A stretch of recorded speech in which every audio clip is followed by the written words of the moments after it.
ইমাম সে জর্দা খাওয়াটাকে নিজের শান মনে করে, অথচ জর্দা হচ্ছে হারাম। জর্দা হচ্ছে হারাম, এর প্রতিবাদ আপনাদেরকে করতে হবে। এমন ইমাম আপনাদের মসজিদের ইমামের যোগ্যতা পায় কি করে যে একটা হারাম করার পেছনে আপনি সালাত আদায় করবেন? এটা কোনোদিন হতে পারে। তার মানে পেঁয়াজ রসুন খেলে এই গন্ধ দূর না হওয়া পর্যন্ত যদি আপনার জন্য নিষেধ করা হয়েছে মসজিদে না আসতে, তাহলে আপনি সিগারেট, গাঁজা যারা খান, জর্দা যারা খান, আমি হয়তো আপনাদের কাছে ক্ষমা চাইতে হবে। কেন জানেন? এটার গুরুত্ব কি হতে পারে যেখানে মসজিদের ইমাম জর্দা খায়? আমি কি বুঝাতে পারলাম কথা? যেখানে মসজিদের ইমাম জর্দা খায়, এই কথা সেই জাতির কাছে কিভাবে বিকবে আপনি বলেন? ইমাম সে জর্দা খাওয়াটাকে নিজের শান মনে করে, অথচ জর্দা হচ্ছে হারাম।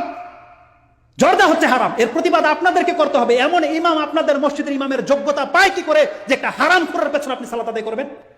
এটা কোনোদিন হতে পারে।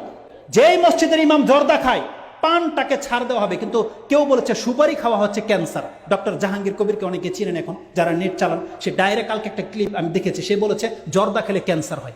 শুধু পান পাতা কোনো ক্ষতি নাই, বাট সুপারি একটা ক্যান্সার, বাট সুপারি একটা ক্যান্সার, বাট সুপারি একটা ক্যান্সার, বাট সুপারি একটা ক্যান্সার, সুপারি একটা ক্যান্সার, এটা ক্যান্সার করে। হ্যাঁ, এবং এরকম একটা রোগী আমি দেখতে গিয়েছিলাম, বুঝছেন, এই যে ভিতরে গালের ভিতরে ক্যান্সার হয়ে এই পুরো এই জায়গাটা কেটে ফেলতে হয়েছে তাকে, তার পুরো এখান থেকে এই দাঁতের মাড়ি টাড়ি সব দেখা যায়, এতখানি, এত বিভৎস লাগছে দেখতে। হ্যাঁ, তাহলে সেই জিনিস কি করে আপনার জন্য হালাল হতে পারে?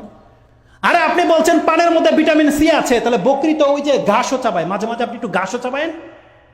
মুসলিমদের উচিত নয়, যেটা আপনার দাঁত নষ্ট হয়ে যায়, জিহ্বা নষ্ট হয়ে যায়। আর সে এত বড় মুফতি হয় কি করে যে জর্দা দিয়ে পান খায়? তার পেছনে আপনারা সালাত আদায় করেন।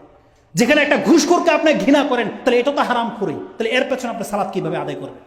অতএব কোনো অবস্থাতে যেন এমন কোনো ইমাম আপনাদের মসজিদে চান্স না পায় যে ব্যক্তি হারাম, প্রকাশ্যে হারাম খায়।